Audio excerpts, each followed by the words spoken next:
Okay, whenever you're ready.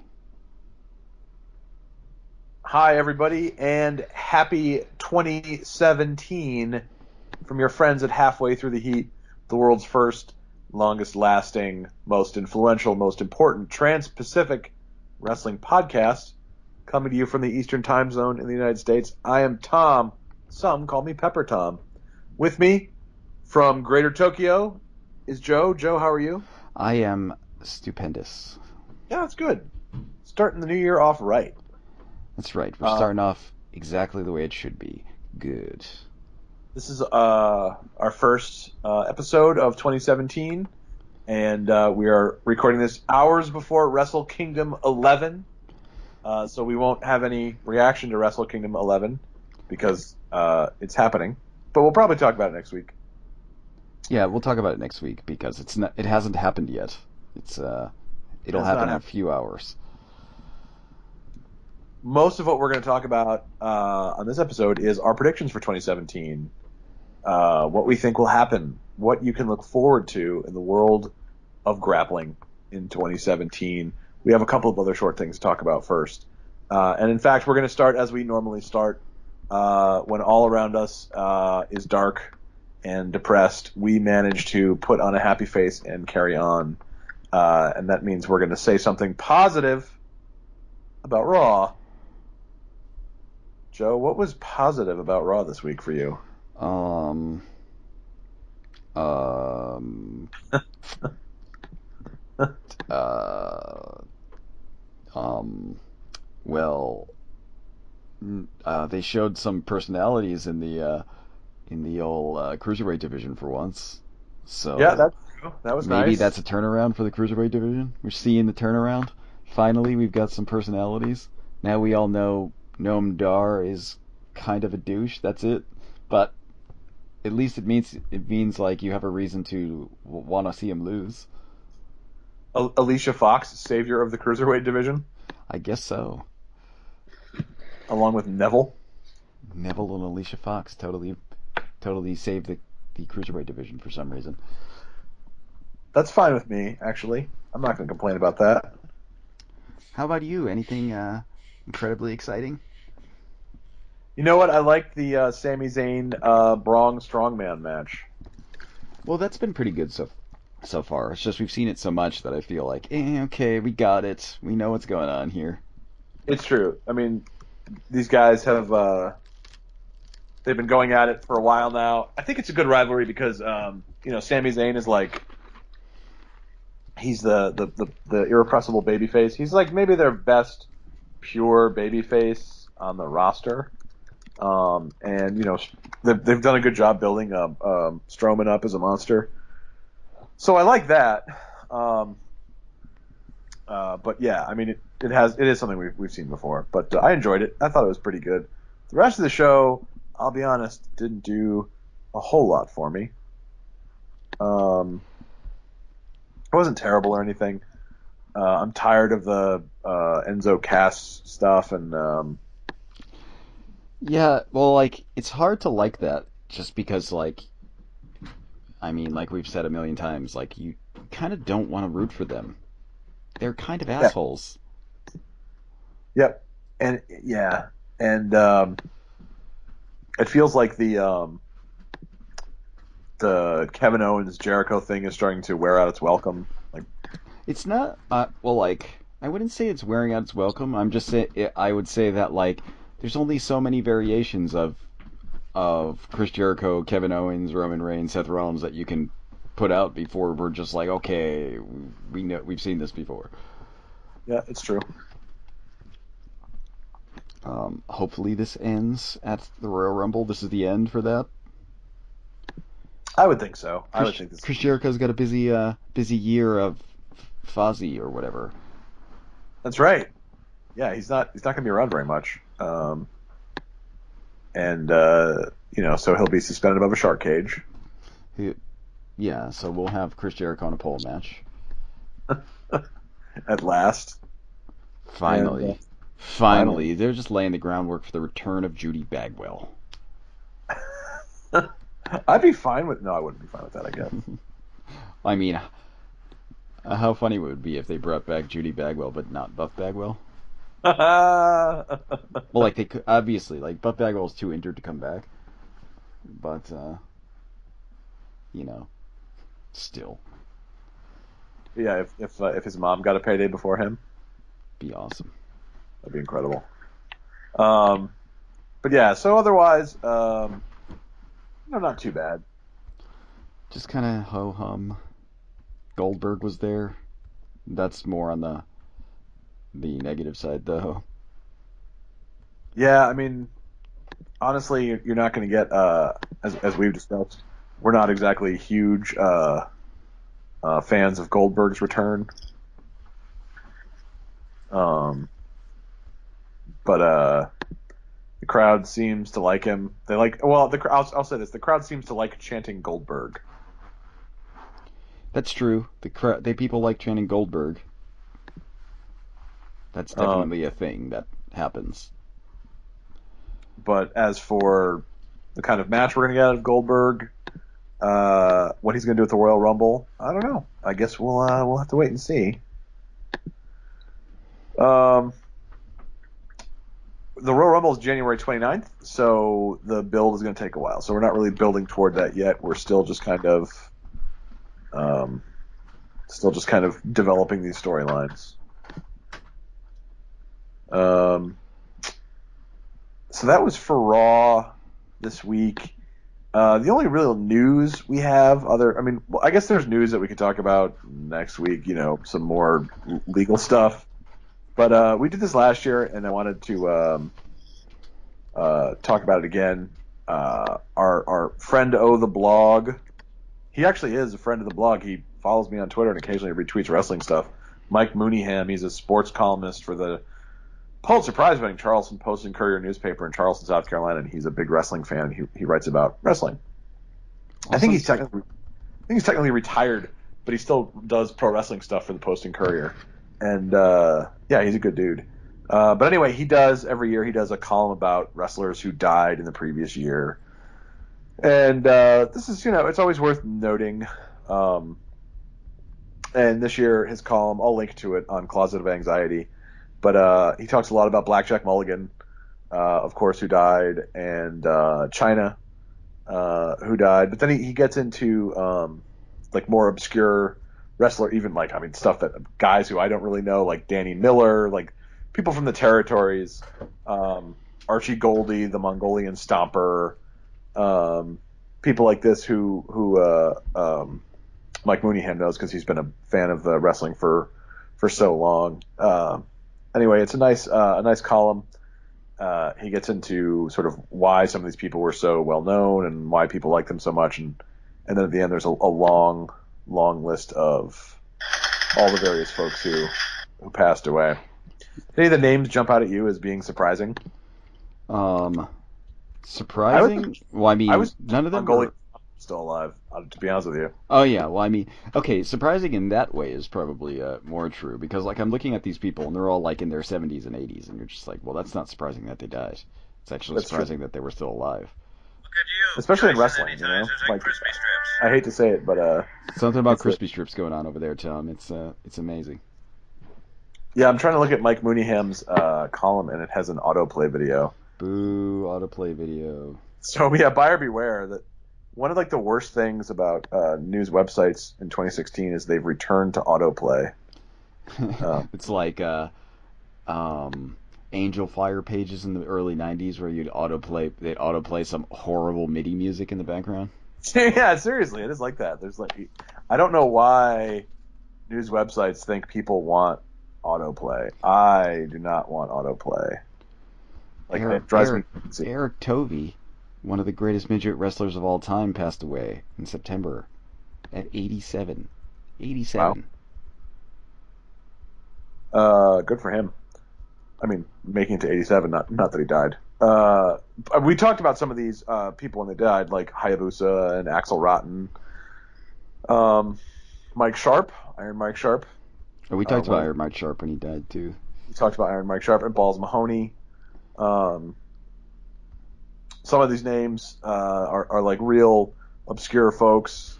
Gypsy Joe is like a name that some wrestlers know, but he was like a territory guy, like a real famous journeyman in the territory area. And then others like, Sterling Brewer. These are just names that I've never heard, but it's a lot to research anyway.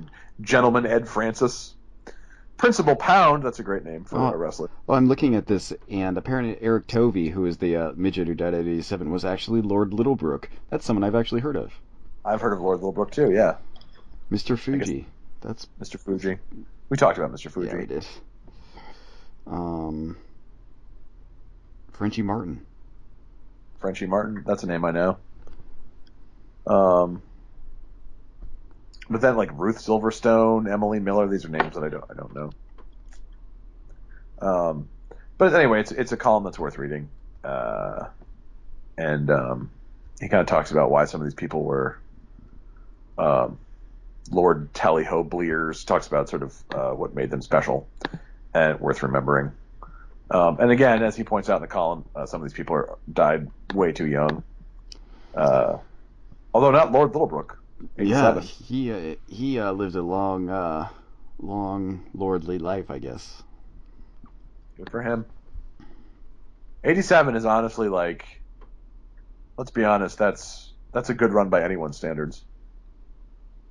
Yeah, I mean, that's I'll be surprised if I live that long. I'll be surprised if I live that long too. A lot of people talk about, 2016 was the worst year ever, and there were so many celebrity deaths and stuff. And, there were some shocking deaths in 2016. But, like, by the end of the year, like when the guy who wrote Watership Down died, I had a friend on Facebook who's like, seriously, what the hell is happening? He was 96, folks. The man was 96. If you're surprised that a 96-year-old dies, it's time to just calm down. Yes, exactly. That's, 2006. It was 2006. People died. As I wrote on New Year's on Facebook, I was in the future in 2007 while everyone was still in 2006. It's dark. It's cold. More celebrities will die.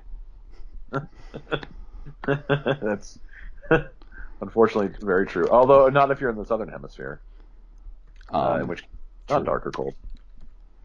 It will be eventually, though. It will. That's true, and celebrities will die. Celebrities are going to die in every hemisphere. It feels cruel to say so, but that's where we are. 2017 will have many celebrity deaths, just like every year. Well, and since we're talking about the future, since we're predicting the future of 2017 and celebrity deaths, that brings us to the real reason for this podcast, which is to give you, our faithful listeners, a rundown of what we think is going to happen in 2017. And I want to start off by saying we didn't do so well with our predictions for 2016. Yeah, we never do so well with the long-term predictions. Short-term stuff we do okay with. It's that long-term stuff that. Well, let's get to the big one. Whose year is it this year, Tom? So we'll get to that. Last year, you'll recall maybe that I said 2016 was going to be the year of Matt Taven, and like days after he like broke his leg, he had a really, really bad injury that kept him on the shelf for like 10 months. So 2016 was not quite the year of Matt Taven, although he did end the year by winning, along with the New Kingdom guys, the first ever Ring of Honor 6-man tag team championship. Okay. Is he back in Ring of Honor now? He's back in Ring of Honor. He left TNA already? No, you're thinking of Mike Bennett. Oh yeah, I'm thinking of Mike Bennett, aren't I? Okay, yeah. You're right. He's done some CMLL shows, so the year ended on a high note for Matt Taven, but it was not the year of Matt Taven. Definitely was not the year of Matt Taven. And even if he weren't injured, he would have been in Ring of Honor, which had a really bad year. And yeah, that's true. And honestly, I like him too much to predict that 2017 will be his year. I don't want to jinx him. Don't jinx them. All right, why don't we start at the beginning? We'll try to do this in an orderly fashion, and we'll talk. This is basically the same list of predictions we had last year, and we'll start with main event for WrestleMania. I don't remember what we said last year, I so let's don't. just assume we got most of them wrong. Yeah, we'll just assume we were wrong. I'm not sure what the main event will be for WrestleMania. Are they building up to something? It seems like we're not going to know that until after Royal Rumble. Um, I'm going to assume that Kevin Owens will still be the champion. That's possible. I don't know. Do you think Reigns beats him at the Royal Rumble? I don't I don't think so. I'd say no on that only because like are they seriously going to try this again with Roman Reigns? I mean, you never. I would hope not. I would hope they've learned, but learning doesn't seem to be their strong suit. That's true, but you never know. That's true. You never know. Um, I don't know. My fear is that we'll get Goldberg. Yeah, I assume it's actually going to be Goldberg. Yeah, my guess is Goldberg and someone. I don't know. Brock Lesnar. Brock Lesnar, Goldberg, and John Cena. That would still be an awful match. I honestly like. What are you gonna do with that? What do you do with that? It's Yeah, I not. don't know what you're gonna do. I mean, the way they kind of worked around Goldberg's limitations, of course, when he came back at Survivor Series was have a 2 minute. It wasn't even 2 minutes. They had that squash match. Um, Spear, jackhammer, pin. yeah, Spear Jack Hammer Penn over Brock Lesnar. Is it possible that Lesnar and Goldberg is a rematch in WrestleMania for the main event? It seems likely, actually. I'd assume that that will happen, if only because it's not like Lesnar is. They're not gonna have they're not gonna have Goldberg win the Royal Rumble. That would be No. dumb. Why would you do that? So like, especially because like he's only contracted for 3 more matches. What is he gonna do? Like, do the Royal Rumble, do WrestleMania, and win the title, and then lose in the next match? I mean, I guess Yeah. that's possible. I mean, that's a correct amount of matches, but it's still not like exactly something and someone wants to see. So I assume like he's going to lose the Royal Rumble thanks to Brock Lesnar, and he'll be in a match again. I think it's going to be. I think the main event seems pretty likely it'll be Goldberg and Lesnar because that is going to bring in sort of casual fans to buy tickets. People who remember the '90s fondly, and people who know Brock Lesnar from his MMA days. Um, I could really see that they this is their big show every year. They really want to make a big splash. I could definitely see that.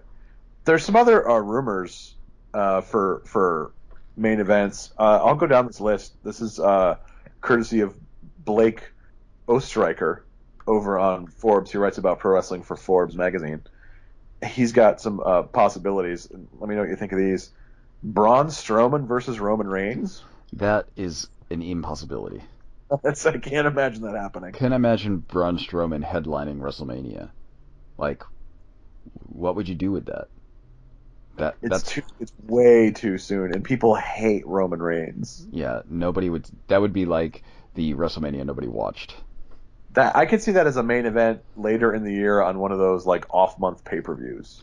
Yeah, that's like I could see that being like you know main event at Fastlane or something. Yeah, Merciless or Ruthless or Pain Cage or whatever stupid names they come up with. He proposes Osterreich. He said instead of that, his alternative, he'd prefer to see Roman Reigns versus The Rock. As, No, why? as excited as people would be to see The Rock, like it's way too late to drop him into storylines, and also he's busy making lots more money doing movies. And again, I think putting Roman Reigns in a main event at WrestleMania in any role other than the heel is just a bad idea. Yeah, I honestly don't know why anybody would want to see Roman Reigns versus The Rock. No, I don't. Um, let's see. Next rumors: Triple H versus Seth Rollins. That could be a possibility, but I wouldn't. I could see that match happening, Yeah, but I don't see it as a not main event. being No, their main event. nope. Yeah, I, and I'd be fine with that match happening. It would actually maybe give some direction to Seth Rollins in this like semi face turn he's in the midst of. Um, but yeah, I don't see that as a main event. I don't see a lot of, you know, honestly, Triple H, even though he was a big name during the like the Attitude Era, he was never as big a name as Goldberg at the height of Goldberg's fame. So if you're thinking like main event potential, why would you pick Triple H over Goldberg? Yeah, I mean that wouldn't make sense. Just don't do Triple H versus Goldberg. Um, Oh my Vince God, McMahon, Jesus. yeah, can you imagine? Vince McMahon is apparently desperate to have The Rock come and wrestle at WrestleMania. I just don't think it's going to happen. That seems unlikely. Yeah. Let's see. Another rumor, according to Forbes. Uh, he's fantasy booking right now. Let's see. Oh, another Brock Lesnar versus Goldberg. That to me, we've talked about this. I think that makes the most sense if you're trying to bring in casual fans. Lesnar versus Goldberg makes a lot of sense. Um, the alternative that the Forbes guy would like to see is Brock Lesnar versus Samoa Joe, and I agree that would be awesome, but I don't think they would put Samoa Joe in the main event at WrestleMania. Yeah, that's not going to happen either. I mean, that would be probably a good match though. It would be almost definitely a better match than Lesnar versus Goldberg Part Two. Oh yeah. That there's like no chance it would be a worse match.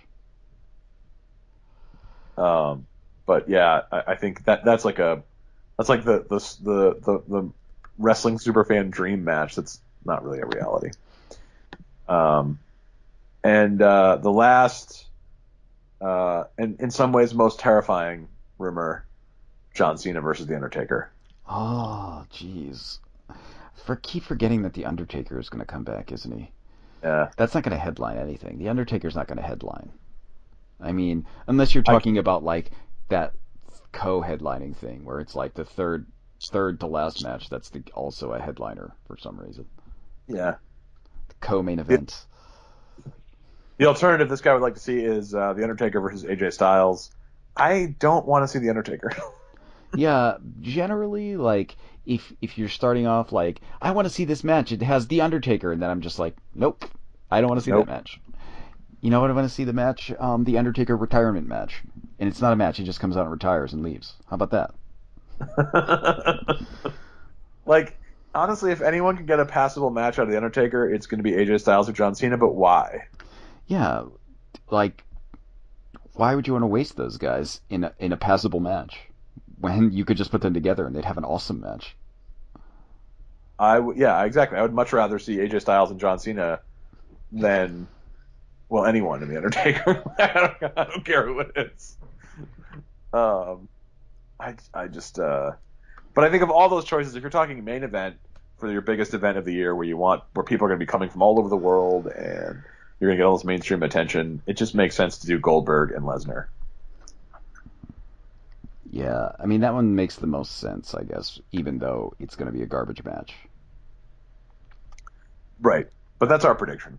And I think you're right. I think there will be like a co-main event where they have that as like the casual fan main event, and then they have one that's more for the super fans with maybe like Seth Rollins and Triple H or something like that. Yeah, that seems more likely. And that's fine. Um, so which injured or missing or AWOL WWE stars do we think will make a big comeback in 2017? Or let's add this wrinkle to it. Who is on the undercard in WWE who could get more of a spotlight on them in 2017? Hmm. Let's see. That's a tough question. I guess Samoa Joe will probably show up. I guess that's part of a different That's not question, though. this question. That's NXT. let's limit this to main roster right now. Okay. Um, I don't know. It's actually hard to pick somebody because, you know, I'm gonna assume that Big Cass is gonna do a lot better. Yeah, I assume they're maybe. gonna start pushing him more. Yep. But I don't know who else, like from the mid card. And is there anybody who's missing, like injured missing? Right now, the inactive injuries we have Finn Balor, and I Oh, think well, Finn Balor will be back. he'll be back. I think they'll they clearly had big plans for him when he got hurt, and I think they'll resume those. We also have Paige is out with an injury. Yeah, but who cares? Yeah. Summer Rae is out with an injury, Again. and Tamina Snuka also out with an injury. Well, she's had some good news recently, so Yeah, that's right. Eric Rowan also out with an injury. is he? Uh, Who knew? he the Kenny and Mikey from the Spirit Squad are inactive. Well, Okay, I mean, they were on they were just on House of Hardcore. that's right. And in fact, I'm going to see them this weekend at Blitzkrieg Pro Wrestling in beautiful Enfield, Connecticut. Naomi has an ankle injury. Zack Ryder has a knee injury. Eva Marie is still AWOL. Um, None of these people, other than Finn Balor, really seem like they're going to have much of a shot at taking the world by storm. Yeah, none of those people are gonna come back to a rousing crowd acceptance, with the No, possible exception of Zack Ryder. maybe Zack Ryder. Um, like because I think people actually want to like Zack Ryder and his woo woo woo, I do too. It just, yeah. But but I wonder. they aren't gonna book Zack Ryder well. So like, unless it's like some miracle happens and they start booking Zack Ryder well, like, um, then he'll come back to monumental praise. But like, otherwise, it's just gonna be same old, same old. Zack Ryder comes back, gets like a little bit of excitement, and then he's gone after a month. I'm going to make a bold prediction. I'm going to say that of people they're not injured, but who are sort of struggling and flying around in the mid card, I think the club will be used better in 2017 than they've been used to date. Oh, well, I mean, I don't think that's not incredibly bold in the sense that like, that they wanted them to be the tag champions, like, um, pretty straight off. But then that demolition thing happened, and they had to put the kibosh on that until they broke demolition's record. That's right. I think now the New Day is sort of. I think the New Day will split up in 2017, Yeah, almost definitely. and the club will be used a little bit better. This. I guess this is sort of the flip side of this question. Who do you think is going to get cut from the roster in 2017? Cut from the roster? Um, I don't know. Who are they not using? Um, Curtis Axel. yeah, probably people like Jinder Mahal and stuff like that. Yeah. Um, Poor I would Curtis say Axel though. I'd say Primo and Epico, but they're bizarrely big on those guys. Yeah, I have no idea. No, they're like nobody. Nobody even has a reaction to them. No, nope. But I think I think Curtis Axel. Um, I hate to say it, but maybe Bo Dallas, Oh no, not Bo. maybe Darren Young, Well, I could see Darren Young being gone. Kurt Hawkins. Yeah, well, he maybe not Kurt Hawkins though. Maybe not. They just recently brought him back, but like he's already like losing to James Ellsworth on house shows. I don't really know. Um, Fandango. I think Vince McMahon is pretty hot on Fandango for some reason. For some reason. Victor and Connor, the Ascension. I don't see them going anywhere only because like they need tag teams to pad out the tag team division, That's true. and like they basically that's what their job is. They come out and they lose in the tag team division. That's true. Um, and I guess like that probably goes for Zack Ryder too. Like, he's just kind of teamed with Mojo Rawley, so I guess Mojo Rawley is safe. I think Summer Rae is definitely getting cut this year. Oh, that's probably true. I mean, she's hurt right now, but before she got hurt, she was at that phase of uh, like asking fans to tweet that she should be on TV. That's That's like that's yeah, that's the swan song. that's it. That's the Aaron Rex. You're on your way to the impact zone moment. Um, so yeah, I don't know. It's hard to say, but uh, if I had to pick absolutely anyone on either roster, I would say Curtis Axel is going to be tearing up the Indies by the second half of 2017. That might actually not be a bad thing for him. No, I mean like I could see him doing pretty well. He's not a bad wrestler or anything. He's one of those guys where they don't let him do anything. Honestly, the same thing with Bo Dallas. I would have a blast seeing Bo Dallas in the Indies. I bet he could do pretty well. Um, Yeah, I can he's see just Bo Dallas getting way over. Yeah, they just don't have anything for him now, and they're not like there's no pressure apparently to do anything for the guy. Um, Too bad though, because I'm a big Bo Dallas fan. I am too. I'm a big Bo Lever, and I would think some of the cruiserweights, but it's way too early to say Yeah, that's also too early, huh? because I feel like they're still feeling that division out, and some of those guys haven't even made their debuts yet. So, um, too early to say. But yeah, if I was Curtis Axel, I'd be a little nervous. I would say Darren Young too, because he's like never on TV, whereas they bizarrely think Titus O'Neil is Money in the Bank. Yeah, well, I mean, it's weird because Titus O'Neil just comes out and loses now, but like, um, man, I don't know what they're gonna do with him. What do you think about actually? What about what's his face? Apollo Crews. Where's he been? Yeah, I mean, I don't see them cutting him right away. Um, but like that, he's really I I don't see them doing anything. I think he has achieved the success he's going to achieve in WWE. I don't think it gets better for him. Yeah, I don't, I think I don't see it getting better for him at all. And since he's been like MIA, um, who he did knows? get beat up by Dolph Ziggler in a locker room segment tonight. Oh well, there you go. First, That's a step up, I guess. I think one of the things they're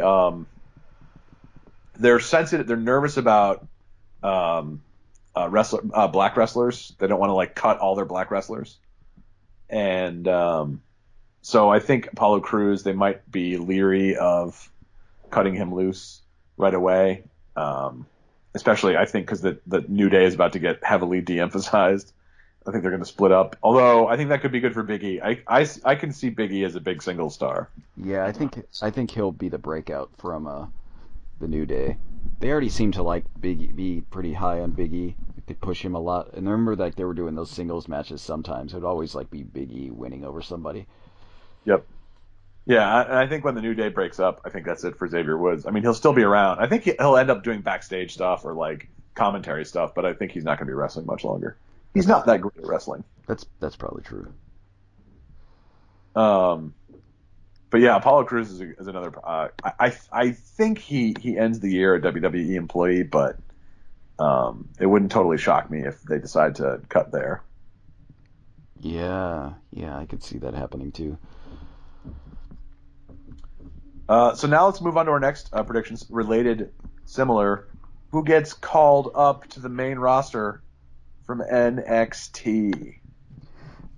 Definitely Samoa Joe, I'd say.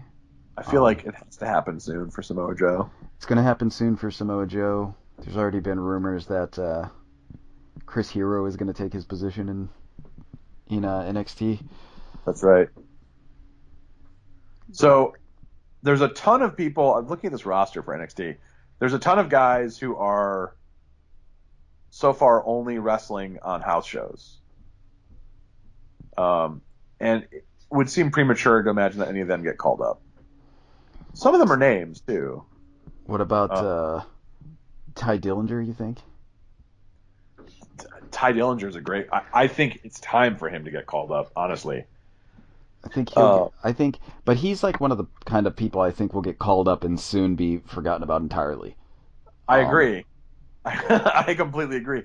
He's good, but I think you're right. I think he gets called up and then just vanishes, a la Apollo Crews or Prince Pretty, Tyler Breeze. yeah, geez, Tyler Breeze, whatever happened to him? Yeah, it's a shame. Um, I don't know what happens to. I don't know if it it feels weird to think Nakamura would still be in NXT at the end of 2017. Yeah, that seems strange. I assume he'll show up.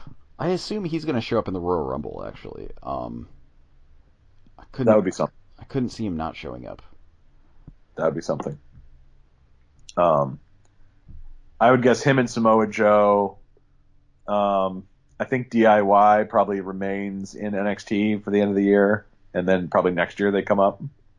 You could see that. Bobby Roode probably comes up at some point. Um, I don't know. They've got a pretty packed roster in terms of talent, and I know they want to start making room for some of these people on television on their 1 hour show. What do you I think mean, not. about Asuka coming up?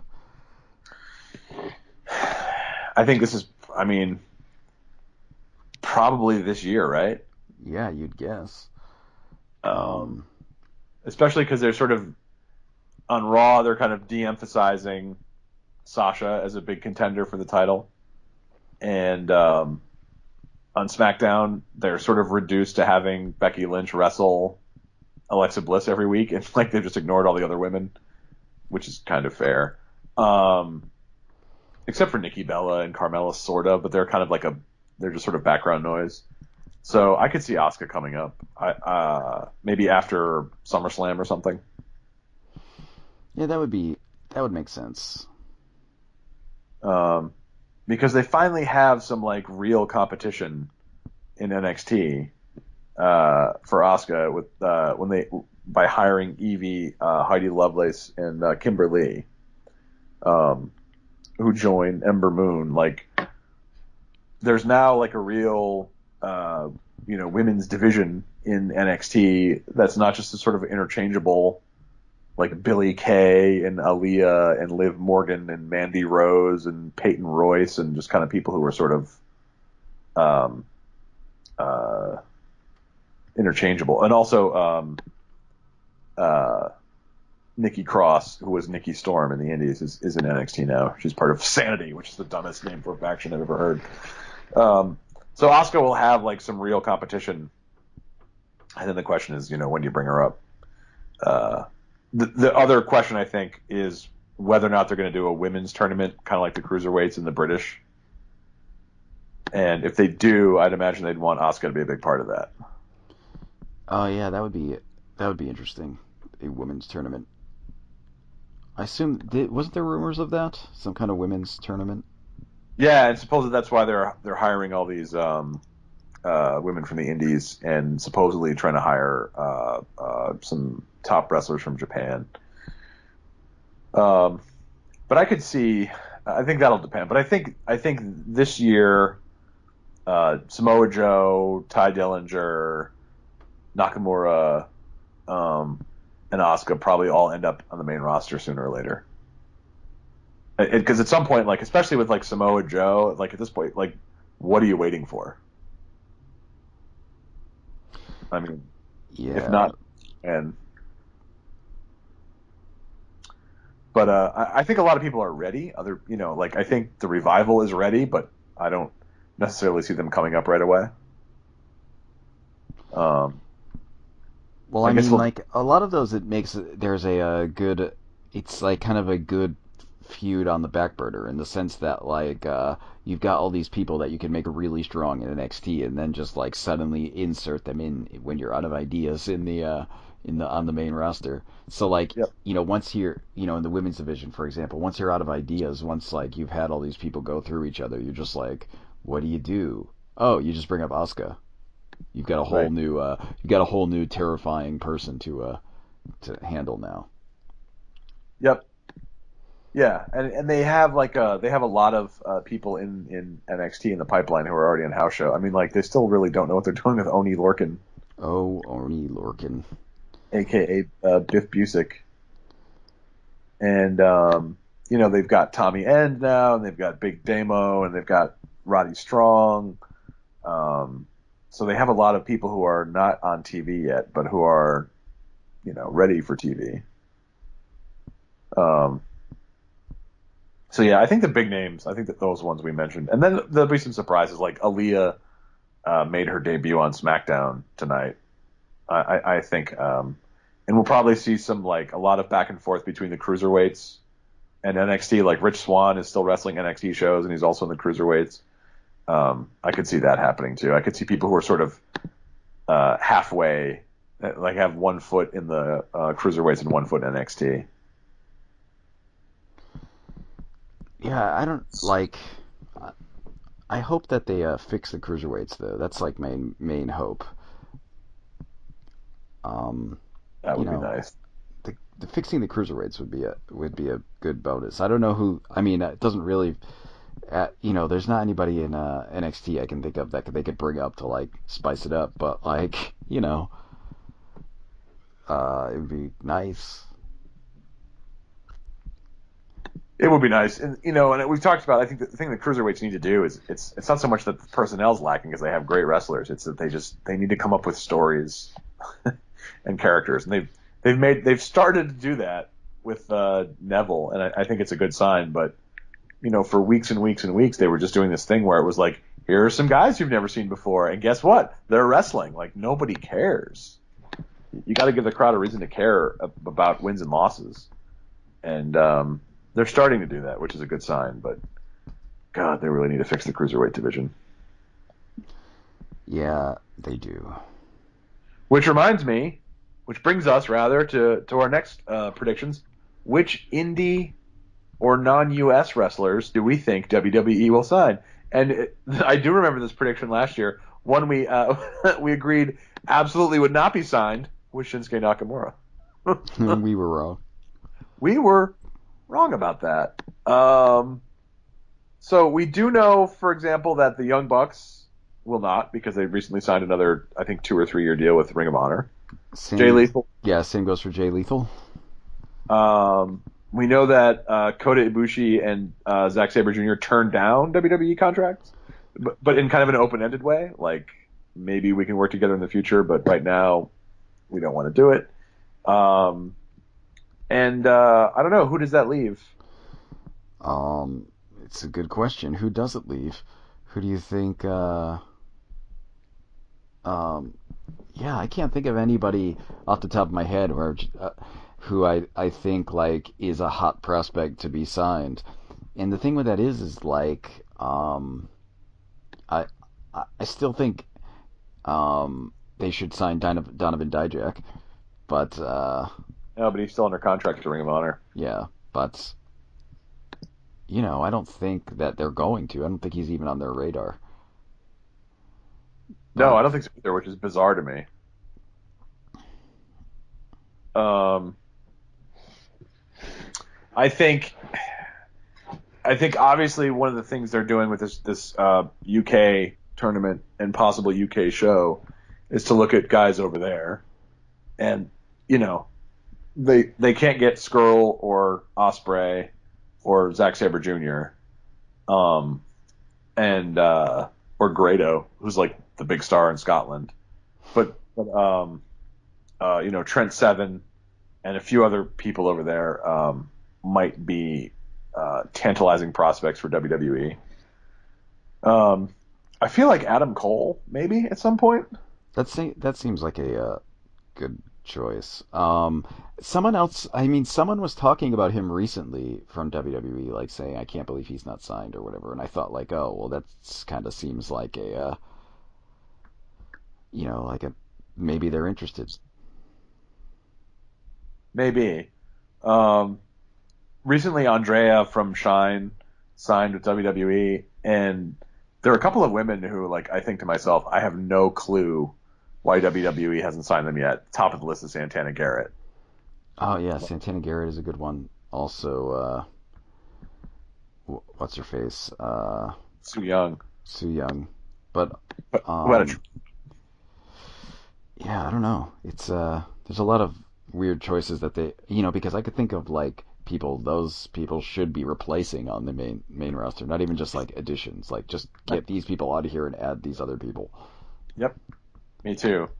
Um, but yeah, I mean, so there's like the difference between like who I think should be there and who I think would make sense, and then there's a difference between who I think might actually end up because, as we've established, we're bad at sort of predicting who's going to get signed. But if I'm WWE, um, I'm looking at someone like Keith Lee, or Chris Dickinson, um, or even Timothy Thatcher in Evolve, or Matt Riddle, for that matter. And like those guys don't really have contracts that are hard to get out of, unlike Ring of Honor contracts or New Japan contracts. And WWE has that working relationship with Evolve. Um, I mean, I think Riddle makes a lot of sense for WWE. He's got his wellness policy issues, but they don't. Well, weed is not a wellness policy violation with WWE, so he should be fine. It's not. That means Matt Sydal could come back. Yeah, he could come back. Um, and like the Lucha Underground people can't. So like Ricochet seems like he'd make a lot of sense, but he's got a New Japan and Lucha Underground contract. Rey Mysterio, people talk about, is he a rumor for the Royal Rumble? He's not, because he's still got a Lucha Underground contract. Um, but yeah, I would not be surprised if WWE signs Matt Riddle this year, especially if they're hoping to bring in Ronda Rousey or Conor McGregor or some other big MMA star. I don't know. Beyond that, like I'm thinking of Evolve, and if they want to beef up the cruiserweight division, I could see Tracy Williams or Fred Yehai. All these guys, by the way, would be more exciting in WWE than they are in Evolve. Let's put that on the table. Yeah, basically anybody is more exciting anywhere else that's not Evolve. It's true. So we've thrown out some names there. I'm not going to rule out any names. Like I'm not, unlike last time. I'm not going to say this I'm gonna rule out the return of Cody Rhodes. Yeah, but he's at some point he's going to come back. I'm just saying for 2017. Yeah, no, he's not coming back in 2017. Like I think at some point Sami Callihan could come back. He's done so well since leaving WWE, or AR Fox, but they both have Lucha Underground deals. So foreseeable future, no. But WWE has gone from we're not interested in the indies at all to we want to take the best guys in the indies. So, yeah, I don't know. Sky's the limit. It could honestly be anyone. Well, not anyone. Not Nick Gage. Nick Gage. I'm gonna go ahead and say that Nick Gage and like Matt Tremont and your other deathmatch wrestlers not gonna get WWE contracts. Joey Janela. He's not gonna show up. Joey Janela would be so awesome, but no, not Joey Janela.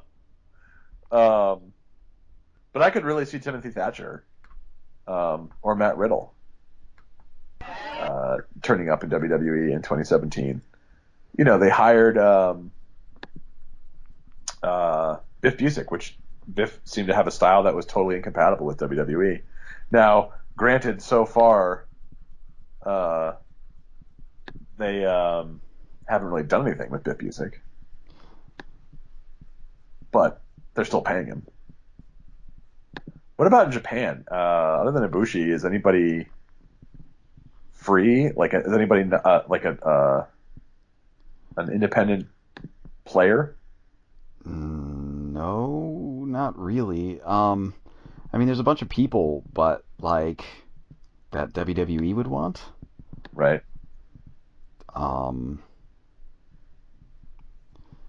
mean, like some of the, I guess, like maybe who. Damn, I don't know. Maybe what's his face from Los Ingobernables? Not Naito, but Sonoda, maybe. Maybe. Yeah, I mean, there's a couple choice. I think they really had their heart set on Ibushi, which makes sense. But other than him, like I don't know that they'd be. I I should put it this way. I don't know that there are people they're interested in who would be either free to come over or would be interested to come over. Like I'm sure they'd love to have Okada or Tanahashi, but I think those guys are pretty much locked down in their contracts. Yeah, yeah. I mean, Tanahashi would be like a huge signing for them, but and he would probably get way over. But I don't know. Maybe he Sonata is a good choice because like I think he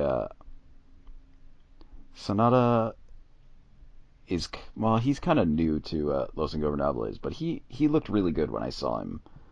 Um, I guess um, I assume Kamaitachi's not going to be part of WWE, No, probably not. not Bushi or Evil. Maybe like would you imagine the those other dudes, the Haku's kids, Oh, the gorillas of Gorillas of Destiny or whatever.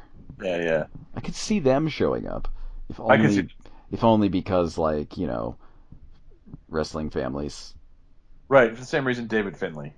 Like I could see Yeah, but Fin- David Finley is like kind of um he looks like he looks like a less fit Chris Hero. well, they hired Chris Hero. I mean, you never know. They hired Big Damo. You never know. Yeah. It's like it's the world turned upside down. But yeah, I could see Haku's kids turning up in WWE. I mean, I could see them having interest in Okada, but I couldn't see him signing. No, me neither. Um, because like he's like got a kind of charisma to him that he could get over with, but also he's big enough that WWE would be like, oh yeah, I guess we could take him. Like I couldn't see, like, for example, I couldn't see Kenny Omega getting a WWE contract because he's so small. Yeah, Like he's like I'm taller than Kenny Omega. Um, I mean, not that I'm a short dude or anything, but like he was like he's a couple inches shorter than me because like I've stood next to him. I met him. So like the I mean, obviously he's a lot more muscular than I am, but he's not the kind of person that WWE is like all over normally. yeah, I could see that. Um, a couple of Ring of Honor notes. Kyle O'Reilly's contract expired on December 31st.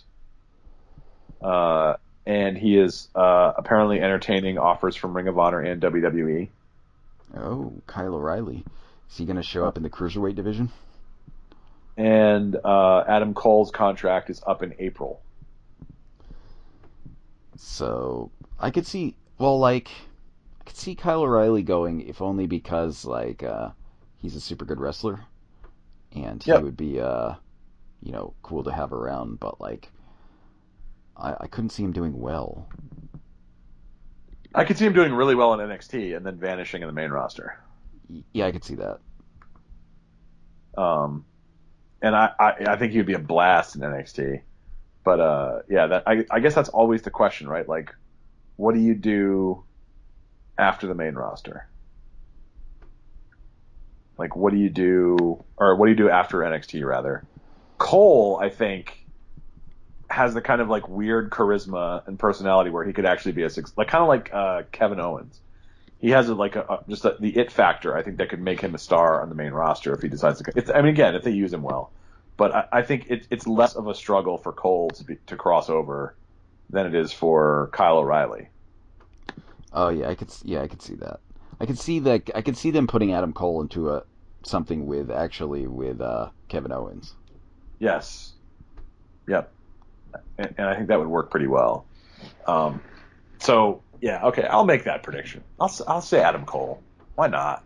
It's a good prediction. Because what else is he going to do in Ring of Honor? At this I point, mean, there's not really much you can do in Ring of Honor. no, it feels stagnant right now, and it's been stagnant for a while. Um, Next prediction: what will become of TNA? I don't know what we predicted last year, but I'm sure we did not predict that Billy Corgan would briefly make it great, featuring the amazing comeback of Matt Hardy. I'm sure we did not predict that. We did not predict that. Definitely, we did not.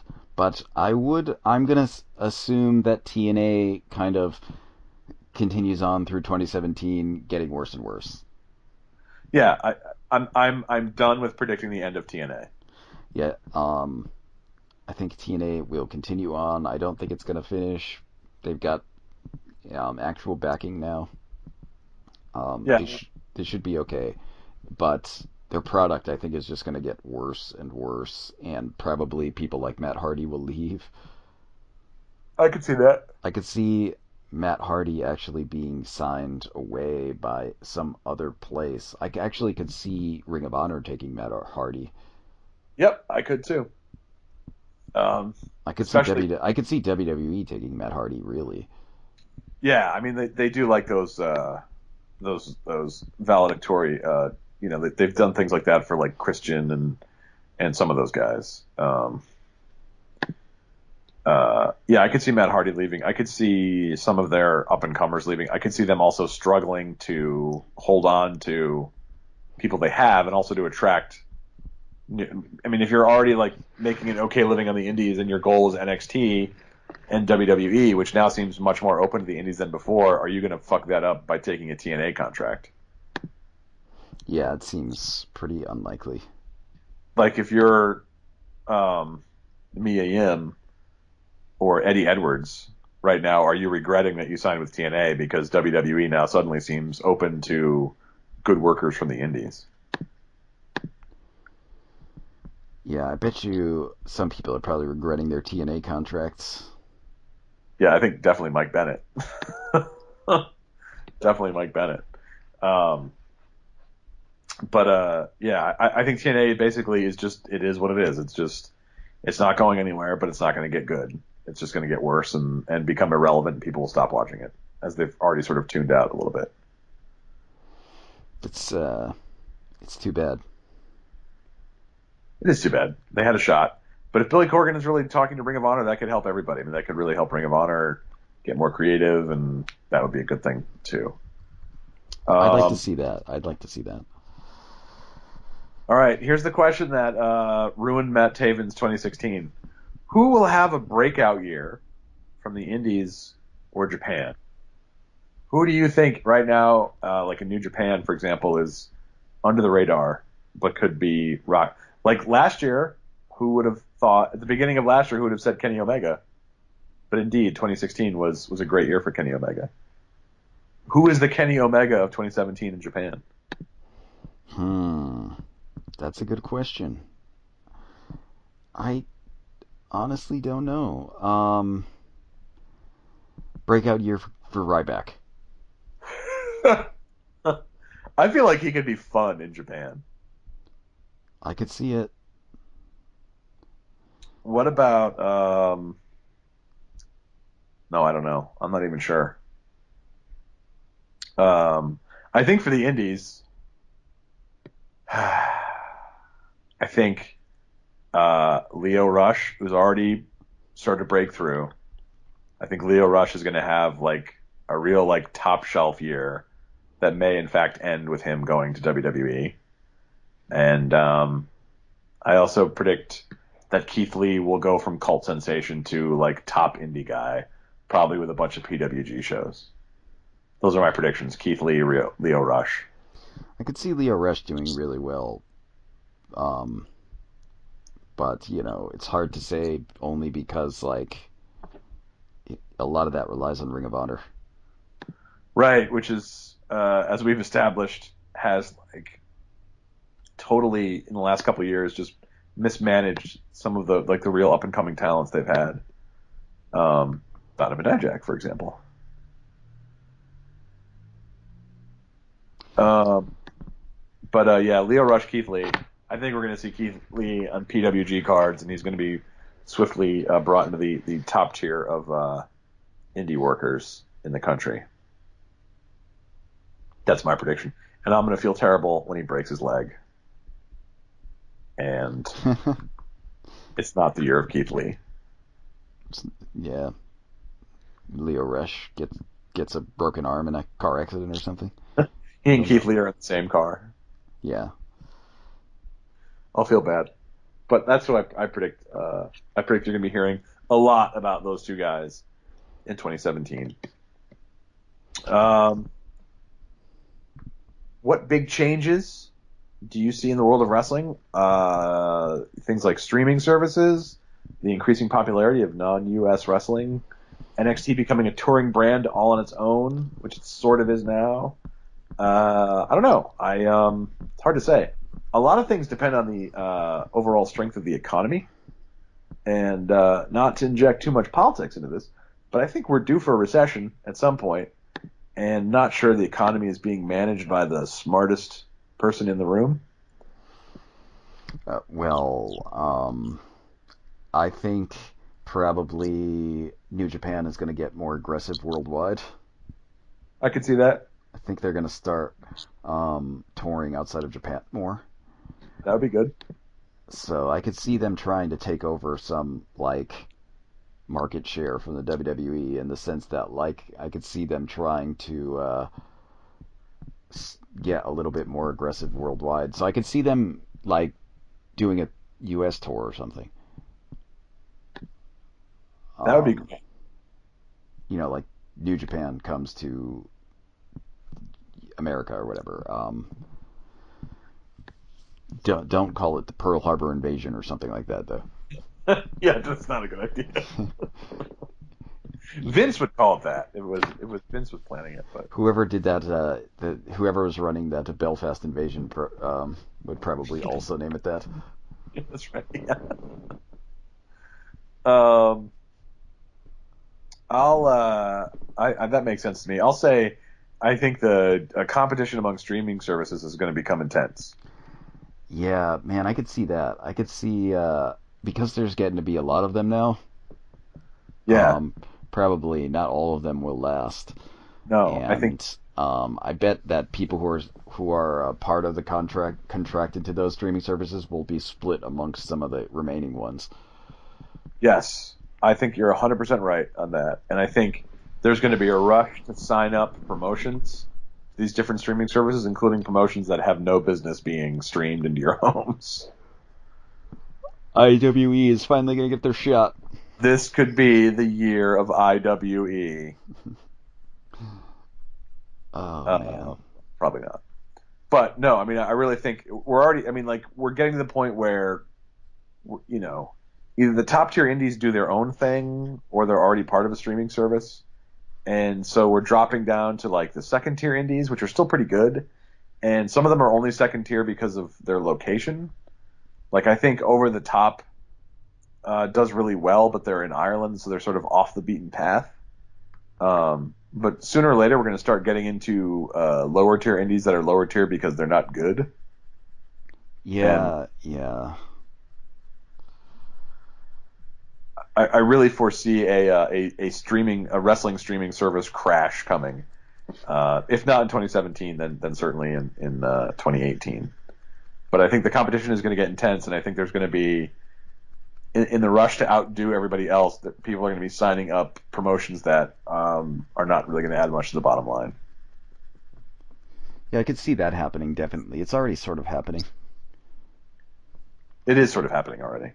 Um, but I think that'll be a big thing with wrestling. That's my prediction. Um, and all right, what else? Oh yeah, this is a perpetual favorite. What is going to happen with Hulk Hogan? So we did predict the return of Hulk Hogan in 2016, but it didn't happen. Did not happen. But I could see it happen in 2017. Yeah, some mixed signals from WWE regarding the Hulkster. Um, a guy who there's some Hulk Hogan super fan who was ringside for Raw this week, and he's saying that he was forced to move his seat because WWE didn't want a Hulk lookalike. Oh, I think Tom just lost his internet connection. That's no good. But there was a WWE did move a wrestling fan who was, you know, dressed like Hulk Hogan from the front of the ring. So you actually, if you watch Raw, if you watch a replay of it, you'll be able to see him for part of the match. And apparently, like a Hulk Hogan chant started, and that was it.